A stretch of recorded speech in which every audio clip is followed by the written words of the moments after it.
Well, here we are again. Over the last 8 months or so, I've been thinking back over my 50 years of teaching and studying the Middle East, and when I think of some fun or interesting or bizarre thing that I've done, I write up the story and I post it on academia.edu, which is basically a whole series of short pieces entitled Pages from a Memoir. Whether I ever actually publish it as a memoir, I don't know. But since I've published their 20-some episodes, I'm beginning to think of what ones have I not yet done. And one of them I'm going to do today, orally, and then see how I write it up. And that's on the subject of Orientalism. I've never given a lecture on Orientalism before, but you cannot be at Columbia for as many years as I've been at Columbia and be oblivious to the fact that Orientalism is perhaps the most influential book in the humanities published during the years I've been here since 1976. That Edward Said is the first Arab to be known as a highly esteemed international intellectual figure since Ibn Khaldun in 1400. And that there is a world of controversy about his ideas and how his ideas are to be understood. Obviously, Edward and I were on the faculty for 26 or 27 years at the same time. For many of those years, I lived directly above him, and he complained about my son running up and down the hallway when he was a little boy, and I complained about his phone calls to Beirut every Sunday morning, right below our master bedroom, spoiling our morning sleep on a Sunday, and having these loud shouting conversations in Arabic.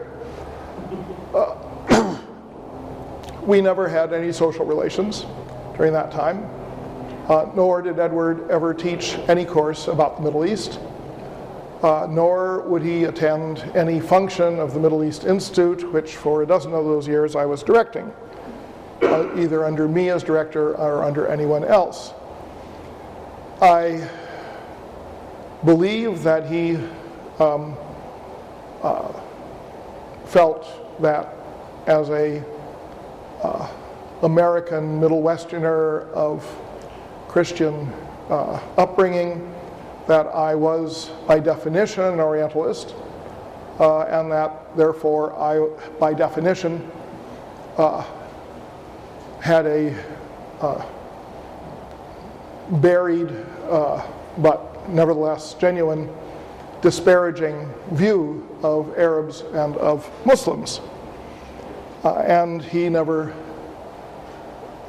thought to really inquire as to whether that was the case. And it was part of the problem that emerged with Orientalism, that one could interpret his views on Orientalism over a very broad spectrum of thought. And those interpretations were engaged in, have been engaged in, by some of the people who were closest to him on a personal basis.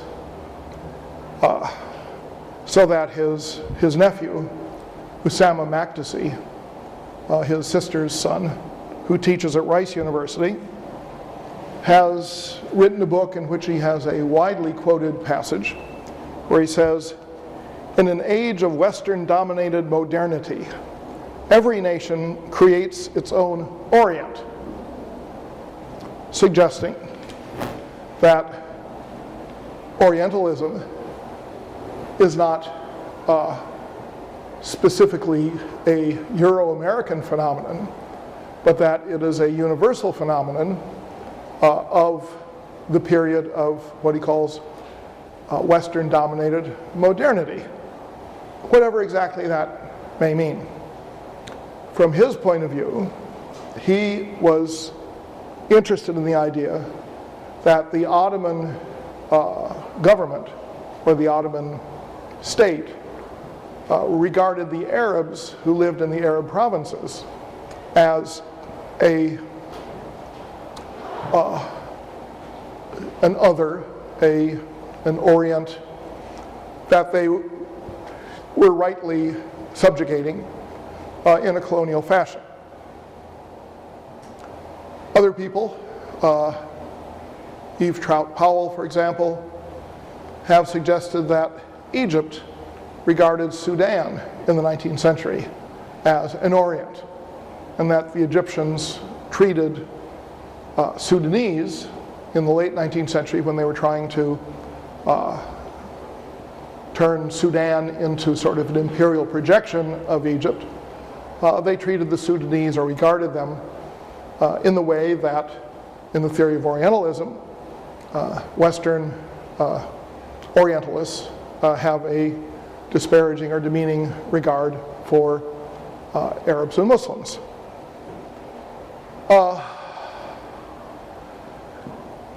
When you look further afield, you'll find a book by, well, actually he hasn't finished the book yet, an Algerian historian at University of Southern California named Ramzi Rouigi.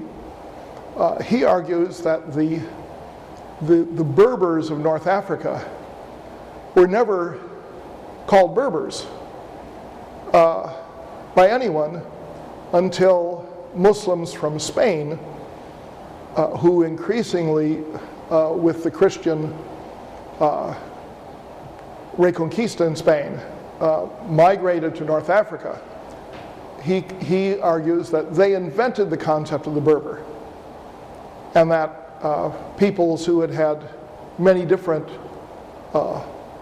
names for sort of their different groups prior to the Andalusians coming in, now became a category, the Berbers, and a category regarded as culturally inferior or worthy of being dominated. So that when Andalusian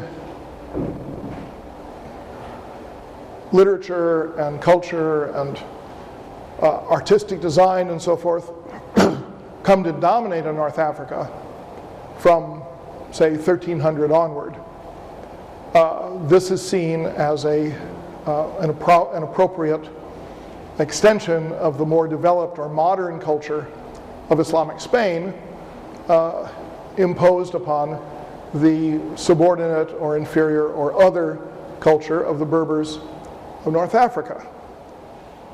Now, of course, the problem with that extension is that it goes back to 1300, at which point no one can make any argument that there was a Western-dominated modernity.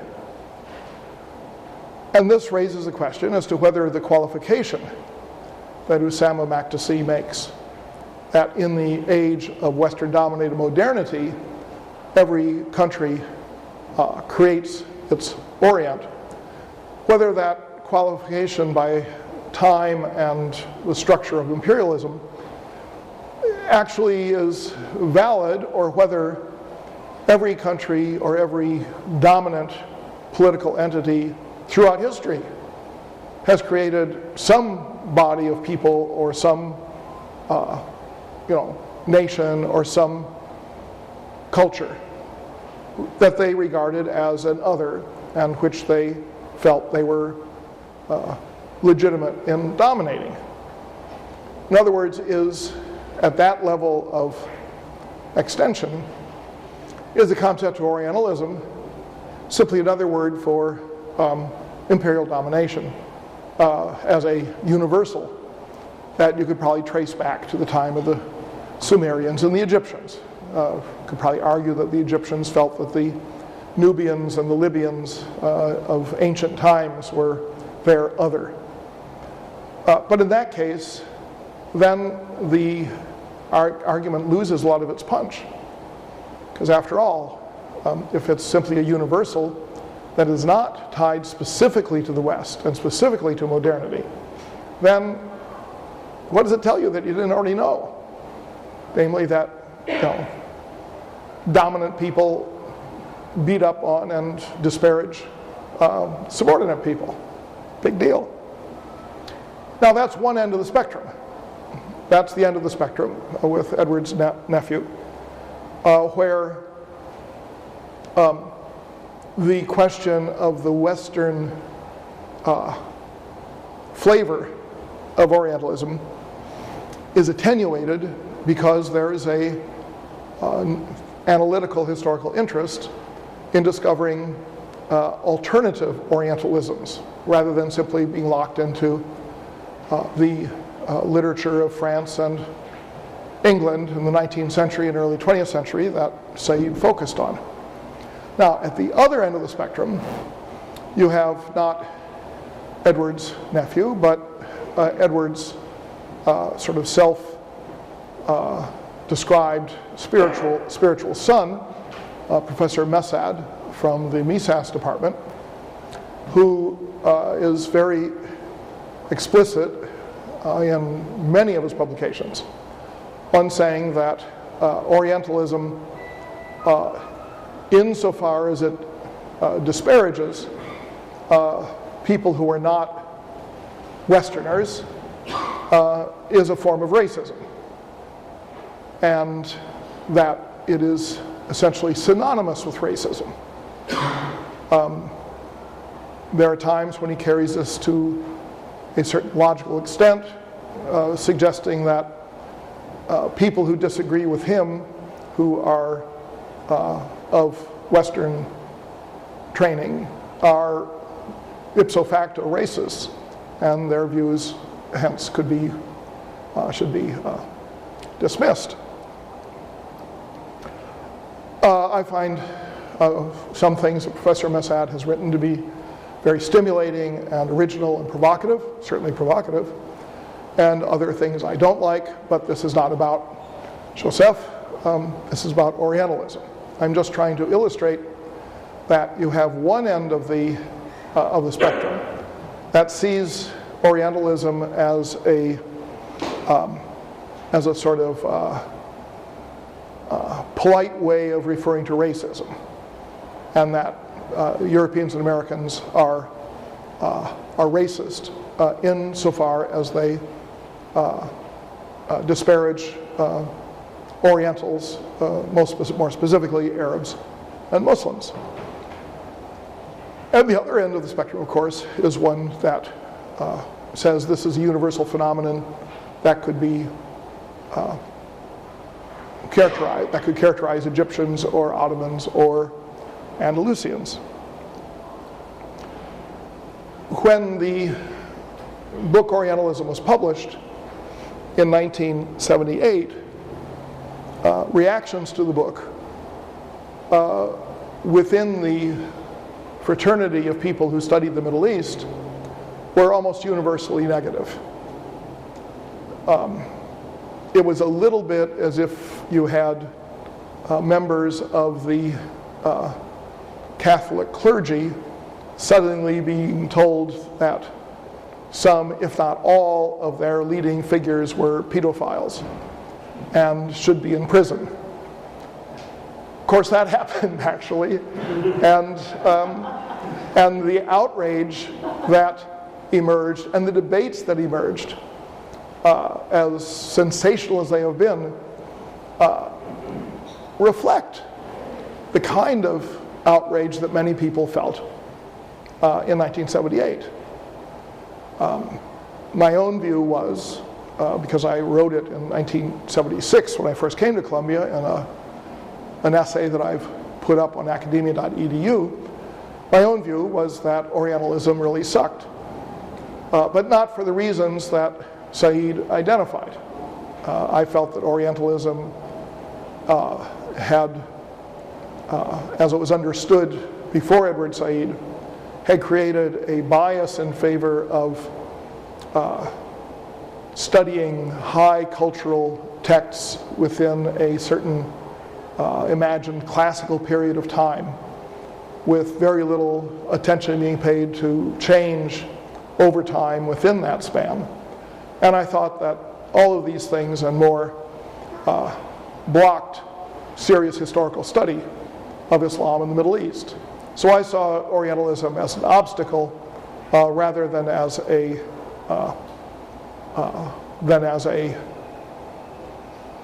say characterological deformity. One of the problems that I've come to think about in more recent times is that if you take the argument of Orientalism, that you have a dominant society that's imposing its will because of its military, political, and economic capacity to to oppress another people, it's imposing its will upon some other society, and at the same time derogating that society in some fashion. The problem is that it appears to be, on its surface, a kind of standing condition. In other words, the phrase is often used that a imperializing society will create its other, that the other is always being created. But how do you uncreate it? Once a division is made, is it permanent? Are there no other formulae? And this, oddly enough, is a point where one interpretation of Orientalism overlaps Samuel Huntington's notion of clash of civilizations. He suggests that, where he states that certain civilizational entities are permanently opposed to one another, and that this will exist in perpetuity. You have no change. Being a historian, one of the things that I'm excruciatingly aware of is that everything changes. Everything changes. There are no permanent situations in history. That every time you think that you've got some formula that's going to last, no, you're wrong. And if you think anything that is existing in your own time is lasting, you're wrong.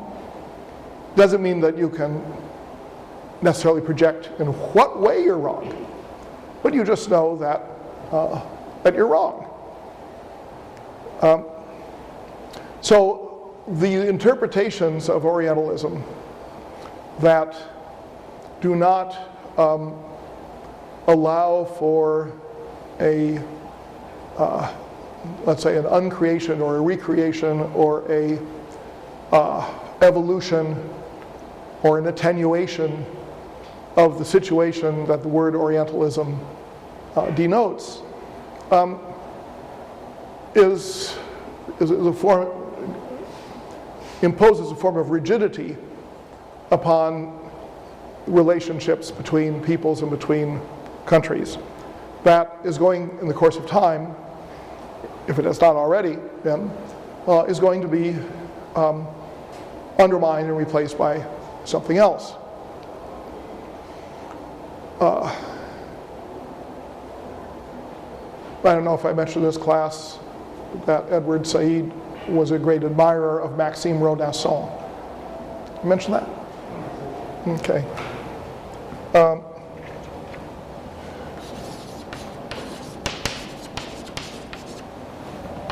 Maxime Rodinson was a French Orientalist. He was the one person whom Said, after he published Orientalism, was willing to identify as a good Orientalist. People frequently asked him, who among the Orientalists are free of taint? And he said that isn't his job. He's identifying the taint and its roots and its implications, rather than trying to find out who is exempted. However, Maxime Rodinson was a good Orientalist. Now, Maxime Rodinson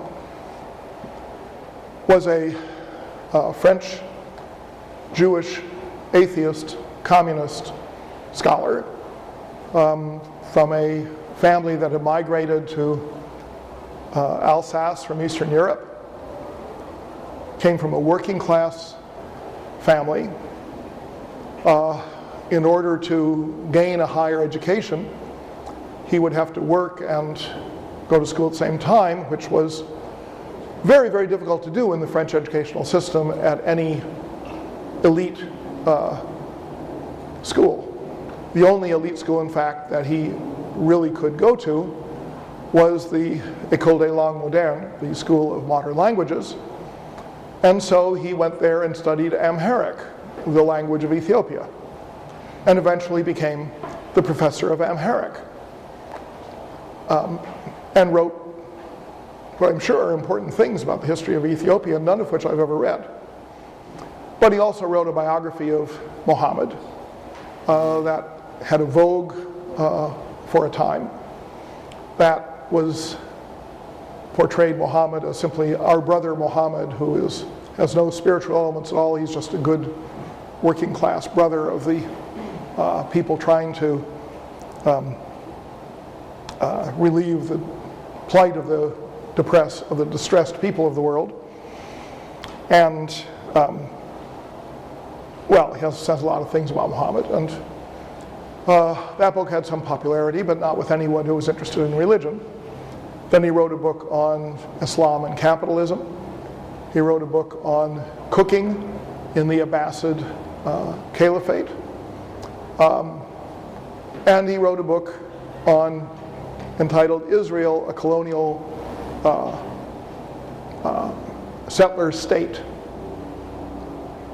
That book dovetailed with Edward Said's political views and earned Rodinson the credit of being the one good Orientalist, because he saw things right on the Palestine issue. But the irony is that Rodinson wrote a book on Orientalism himself called La Fascination de l'Islam, The Fascination of Islam. It consists of 2 essays, some length, that he wrote before Orientalism was published. They were, I think, both originally speeches given in Europe on the history of European Orientalism, in which he makes it crystal clear that he has an absolutely unlimited admiration for Orientalism, that the scholars, particularly the French scholars, were great masters, and one could only wish to be included in their number. In addition to those 2 essays, there's a 3rd essay about introducing it. And in that essay, toward the end of the introduction, he talks about Said, and he calls him a Zhdanovite.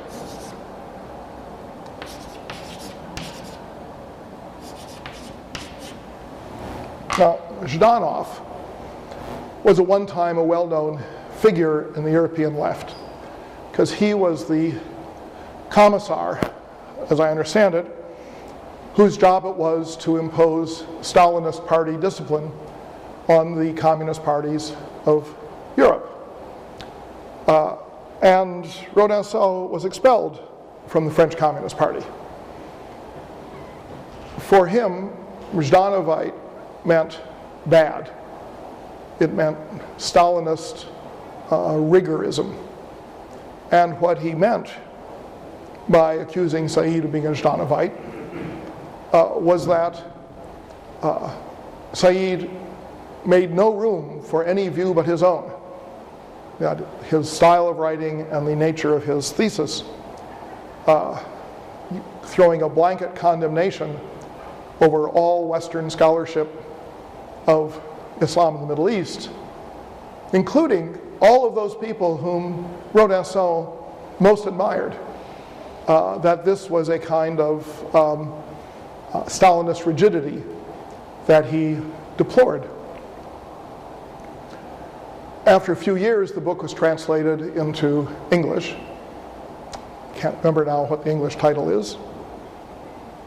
One of my former students translated it. I should remember it. And when I read through the English translation, read through the introduction, and the sentence on Said as a Zhdanovite had disappeared. So I took the opportunity, and sitting on an airplane next to Rodinson, to ask him why he had deleted the negative appraisal of Said from the English translation of his book. And Maxime said, "When I wrote it, I didn't know he was important." Now, I've thought a lot about that, because when you think of important intellectual works, the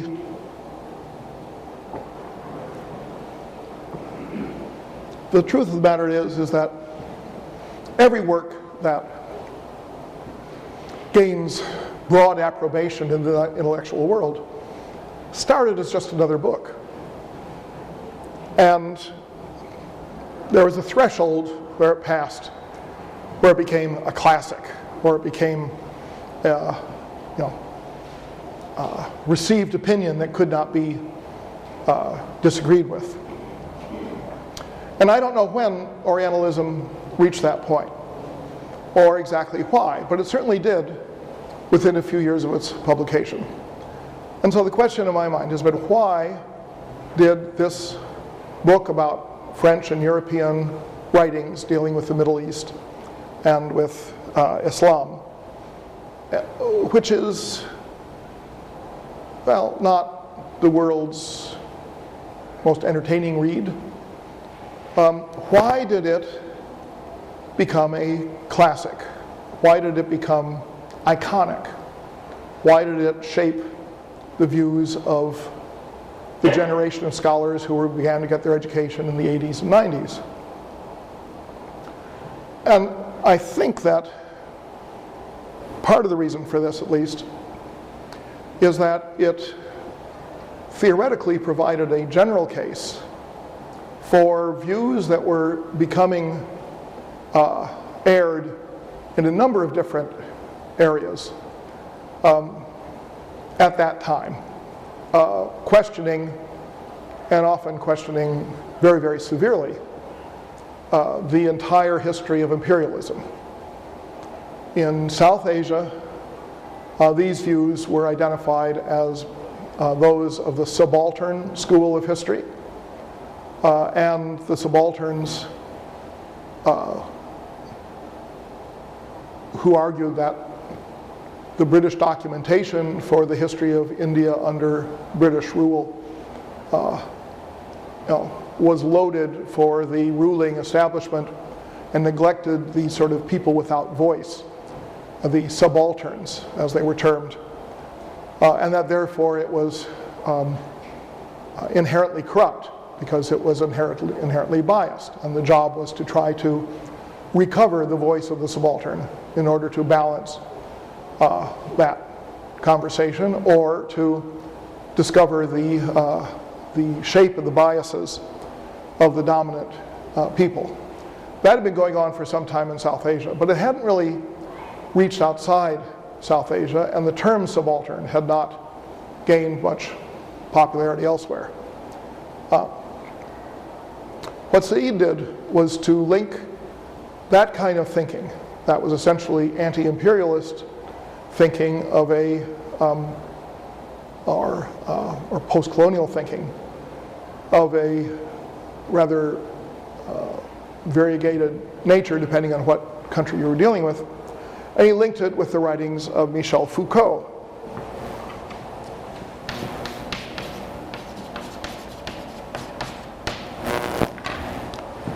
Now, Foucault had established by the mid-70s a formidable reputation as someone who was seemed to have a very broad project of trying to show the seamy underside of the Enlightenment. He wrote in a series of books studies that would take some proud creation of Enlightenment thought, like hospitals or prisons devoted to bringing prisoners back into society, or sexual hygiene, or things like this. And he would show very persuasively that each of these ideas or institutional frameworks that had been adumbrated in the 18th century and brought into reality in the 19th century, that each of them, in one way or another, was a form of punishment or delimitation or oppression. That the entire heritage of the Enlightenment was one of intellectual oppression and disowning of alternative viewpoints, and that the Enlightenment, rather than opening up the world to a new intellectual universe, was closing the world down in a way that was so subtle that it had scarcely been discovered. And what this amounted to, in a phrase, was an equation between knowledge and power. That the institutions that control and structure knowledge inevitably exert power, and that power is exerted almost by definition in the interest of the institutions that are doing it.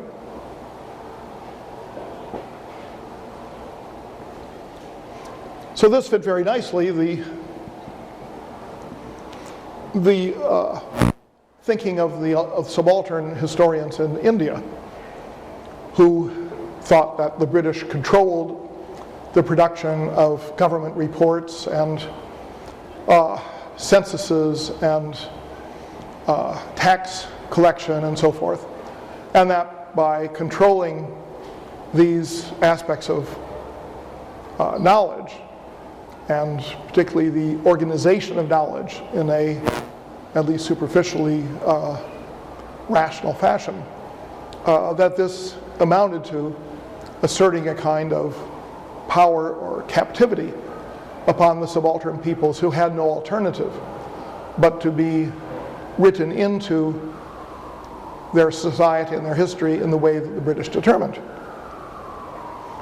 So Said, by creating this notion that the knowledge-power equation, which Foucault uses almost entirely to talk about Europe,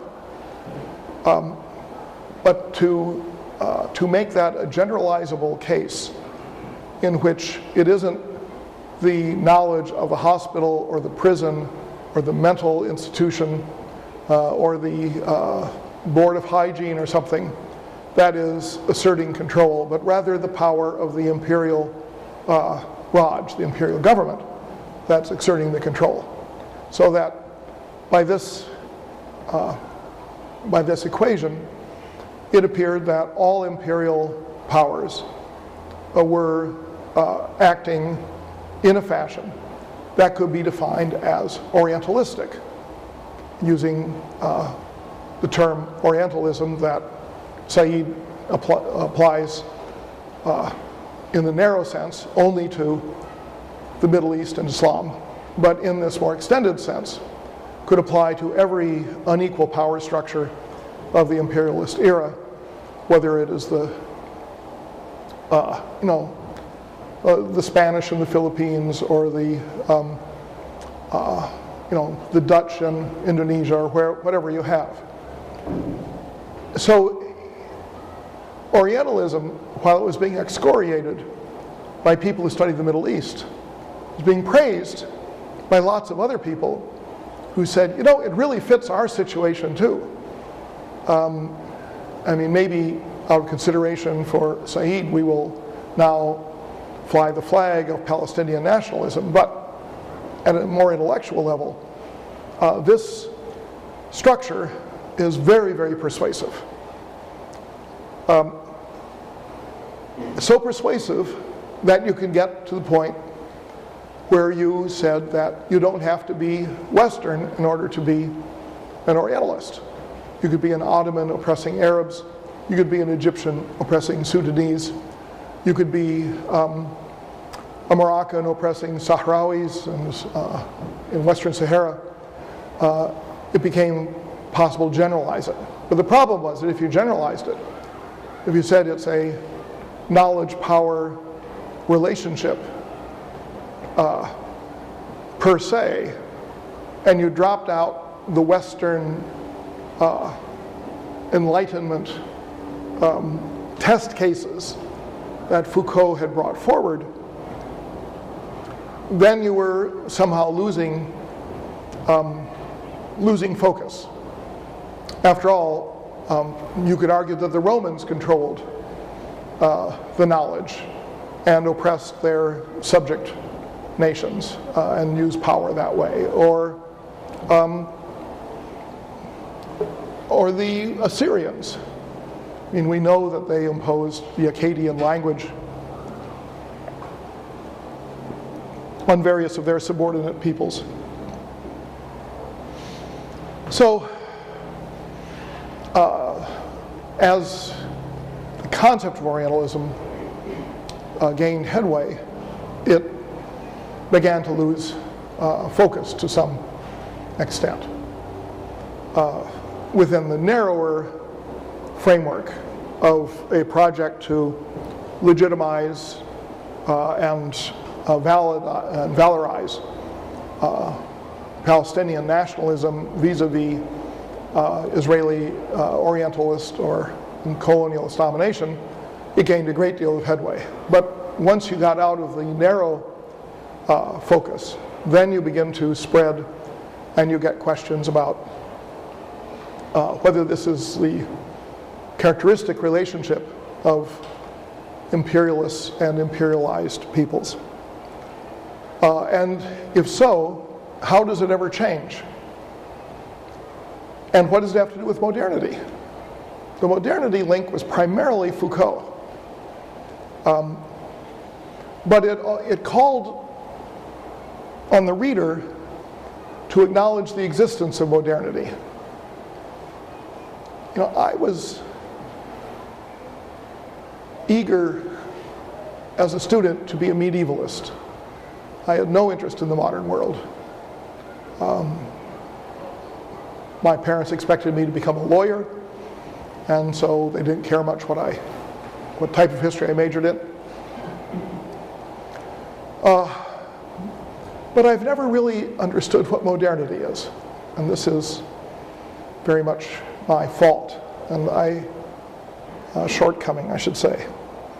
And part of the reason is that I think everyone always feels, or let me put it differently, I think that at all times there is some segment of a society that feels that they are immersed in and agents of modernity. That modernity is always happening. When the word starts to be used, it simply means modish or stylish. And of course, you always have modish or stylish things. If you go back to, say, one of the classic founders of sociology, an Italian engineer named Vilfredo Pareto, he wrote about an 8-volume disquisition on the history of humanity, based on the idea of an inevitable and continuing and potent competition between segments of population that are change-oriented and segments that are stasis-oriented. He says that the ratio between these really is what governs change in history. And that you can see there are periods when the change-oriented people are gaining headway, and periods when stasis-oriented people are closing out the opportunities for the change-oriented people. But from his point of view, you always had people who were modern, to use this particular term. So people who've tried to define modernity, I find are, I've never found their arguments very convincing. As I say, that's my shortcoming. I'm sure that modernity is real and that my colleagues are far more aware and profound than I in that particular understanding. Nevertheless, what I'm interested in with respect to trying to work with this idea of Orientalism is what were things like before modernity? If you date modernity to capitalism, maybe you go back to 1600. If you date it, after all, 1601 or so is when you get the Dutch East India Company and the British East India Company founded as the first international joint stock companies.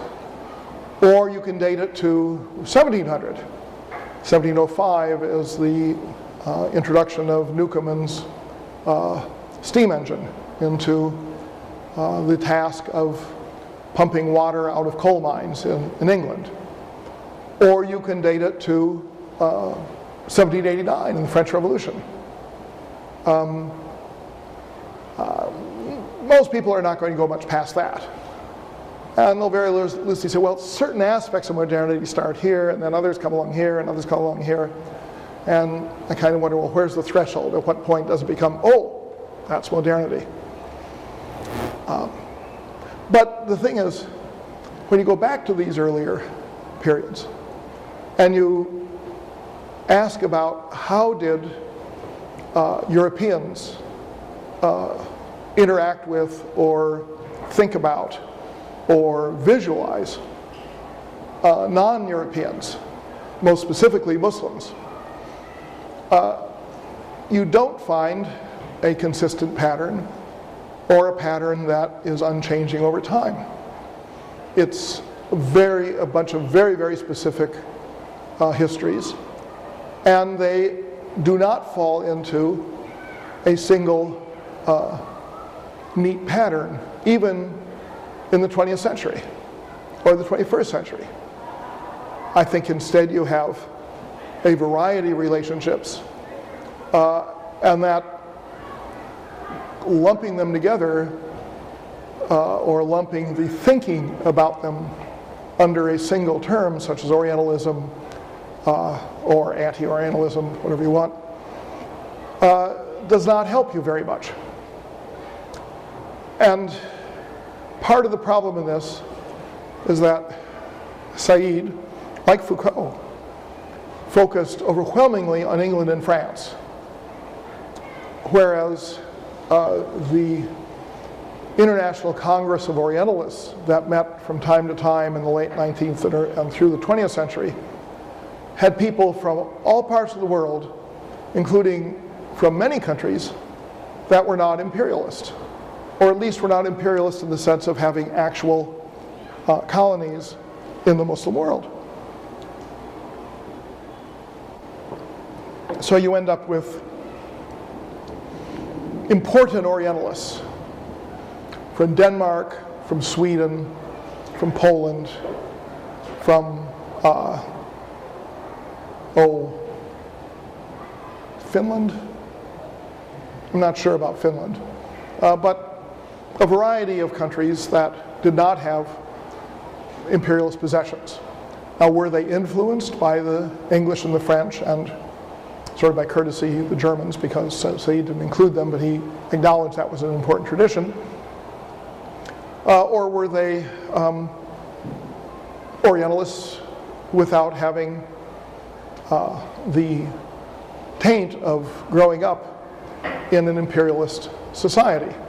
Or were all Europeans imperialist by nature because some Europeans had empires? I mean, if you were a Dane, now it's true the Danes had Greenland, but if you were a Dane, did you think like an English imperialist or a French imperialist? Or did you think like a Danish scholar? It's hard to get into that without going into individual biographies. It's possible that the imperialist mentality was so widespread and so deeply rooted that it affected people who had no national connection with an imperialist country whatsoever. But it's possible that these Orientalists from Denmark or Poland were not Saidian Orientalists. They were some other kind of Orientalist. I think particularly of Poland, because the Poland in the 1600s was the most secular and liberal country in Europe. It was when Poland was united with Lithuania, when they had complete religious freedom, so that virtually every known religion had a community in Poland. You had Jews, you had Roman Catholics, you had Lutherans, you had every other flavor of Protestant. You had Neo-Arians who did not believe that Jesus was God. You had Muslims who not only lived in Poland, but had units in the Polish army that would fight for Poland against the Ottoman Empire. And the same thing with Lithuania. So that to this day, you have Muslim and Lithuania, Muslim communities living in Poland and Lithuania that have been there for 400 years. It's very hard to find a British or French model of that. And indeed, if you read John Locke's work on religious freedom, and you compare it with the constitutional structure of Poland, it's very clear that Locke had nowhere near as liberal an attitude toward religious freedom as the Poles did. Now, this is now all forgotten because Poland has become sort of uniformly Catholic. But that was the Poland of the 1600s. But even within that, the aristocracy of Poland, or at least part of the aristocracy of Poland, the people who consider themselves the original aristocracy of Poland, they had a fixation on the idea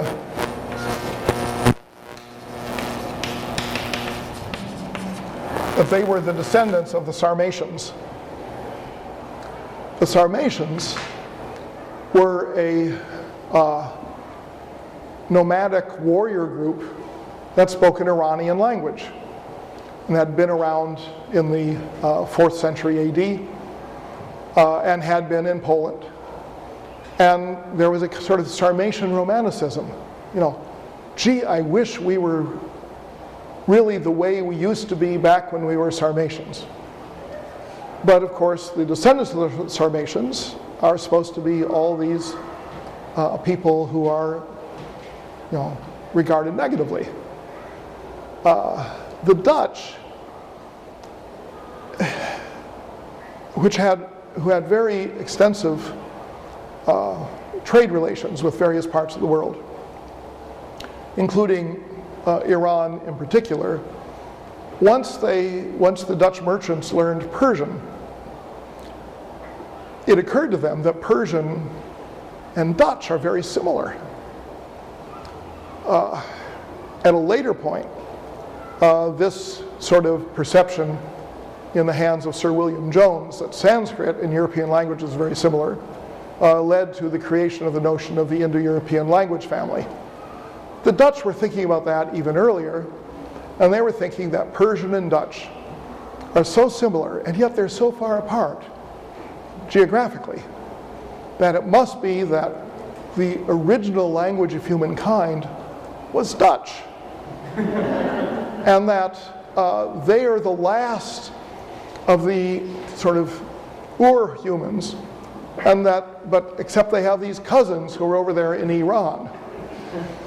The idea that Iran was full of racially or characterologically inferior people didn't fit into this at all. And then you had issues in which the other, to use the sort of post-colonial terminology, was not defined as an ethnos, was defined by whether you had people who had freedom. And that's where you get into the question of what is a relationship between post-colonialism and slavery. Post-colonialism, which is heavily invested in the Orientalist hypothesis, has this word colony embedded in it. And colonies were state structures created by imperialist powers. Some colonies relied on slavery. Some colonies did not rely on slavery. So you have a conversation on the question of slavery that arises in the history of various colonies. But then you have an older history that, say, goes back to Aristotle, that says that slaves are people who are defeated in war. And their defeat establishes the empirical fact that they are not free people. And if they claim that they have some inherent right to freedom, that's ridiculous, because if they'd really been free people, they would have won the war. There was something not quite logically sound about Aristotle's thinking in this. But it was very important in the Greek world to identify defeat in warfare as what justified slavery, as opposed to identifying an ethnos of some sort as warranting slavery. That is to say, the designation of by a dominant people of some other people as subdominant or worthy of domination. When it came to the question of defeat in warfare, the issue of whether the defeated people were inferior in some way really was not very central, nor was it the question of whether the defeated people formed a particular ethnos. In talking about the original Arab conquests, I pointed out a number of times that those people who were defeated in battles became slaves. This did not mean that they were deprived of humanity. And we can identify people who became slaves who over a period of years converted to Islam, regained the lands that had been that they had held before the battle that they were captured in, and went back to their home cities and became significant citizens. Having been a slave was not a taint.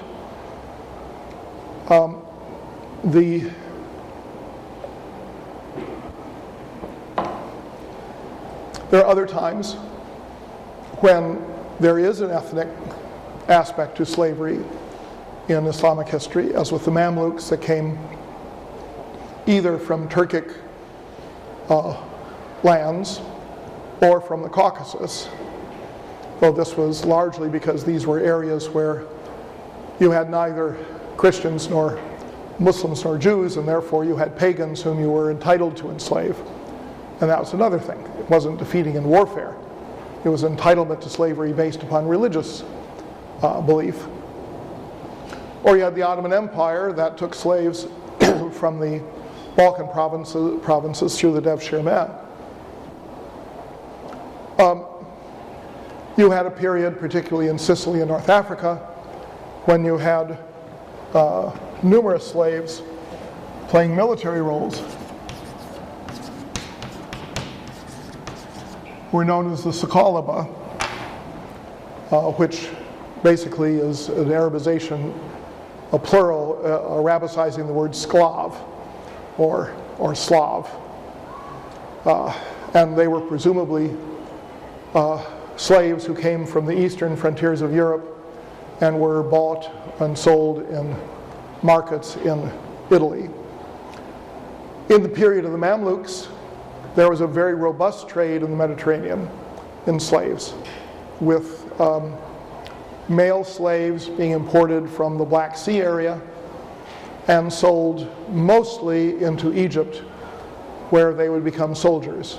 And female slaves from the same area, they were sold mostly into Italy, where they would become concubines. We have extensive information about both of these trades, including handbooks on how to evaluate slaves and legal cases involving slaves. And last year, one of our graduate students named Hannah Barker wrote a doctoral dissertation on the 14th, 15th century slave trade in the Mediterranean, comparing the slave trade in Italy with the slave trade in the Mamluk domains. But of course, the Mamluk domains get identified historically as the lands of a slave soldiery that seized control, whereas very few people think of Italy as a slaveholding land. They grant that in Roman times, Roman agriculture depended on slaves, but the universal opinion of medieval history is that in the post-Roman centuries, the status of slave diminishes and serfs replace slaves. Serfs being people who have somewhat similar restrictions on their movement and labor, but who are not bought and sold in the way that that slaves are. Although serfs could be donated to monasteries or nunneries or things like that by people who had control over them. But the fact of the matter is, Italy had a lot of slavery. It wasn't just slave concubines, but in Crete and Cyprus, which were colonies of Venice, you had extensive holdings of slaves who were engaged in the sugar trade. The growing and processing of cane sugar had become, by the 13th century, a very important industry in Egypt. But over time, the Venetians undercut the Egyptian industry because the Egyptian industry was not reliant on slave labor. It relied on a peasantry. But the Venetians in Cyprus and Crete used slaves to process the sugar, and therefore they could produce it at a lower price. The Venetian practice in the Eastern Mediterranean was copied by the Portuguese on islands like São Tomé off the west coast of Africa, where they brought in the Venetian system of sugar production and then exported that and the slaves to operationalize it to the West Indies, where it becomes, of course, this incredibly productive, but from a slave point of view, lethal, sugar-based economy in Brazil and in the West Indies. But Italy was a very important slaving nation at that time. And then you look at Portugal. Well, yes, Portugal, the Portuguese discovered the route to India in 1498. Vasco da Gama reaches a port on the west coast of India, and It isn't that many years after that until Magellan's ships make it all the way around the world. By the mid-third of the 1500s, you have a very robust slave trade going on in Portugal. Where are the slaves from? Japan. You have a very extensive taking of slaves in Japan and shipping them halfway around the world to Portugal.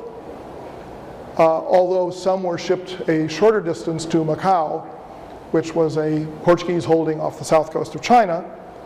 And so in addition to Japanese slavery, you get Chinese slavery in Portugal.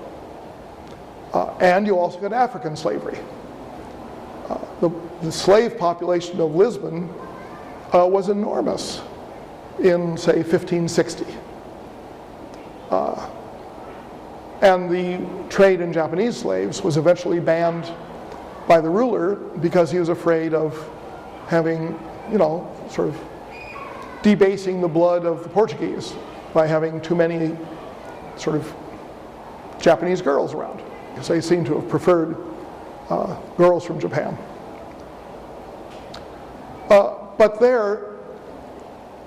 they weren't importing them because they were Japanese. They weren't thinking, oh, the Japanese are a people whom we can oppress. They were importing them because they could catch them, and because they thought they were good looking. You simply don't get much of an equation between an ethnos and a enslavement mentality. And certainly you don't get a connection with color.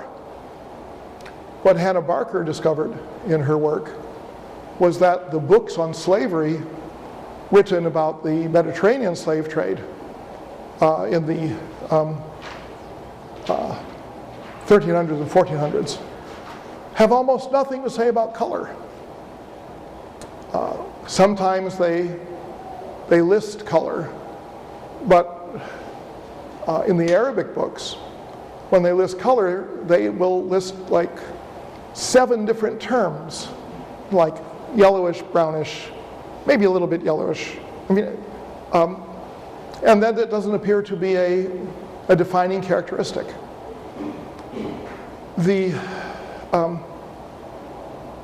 What I'm trying to get at here is that the Orientalist formula that has become so important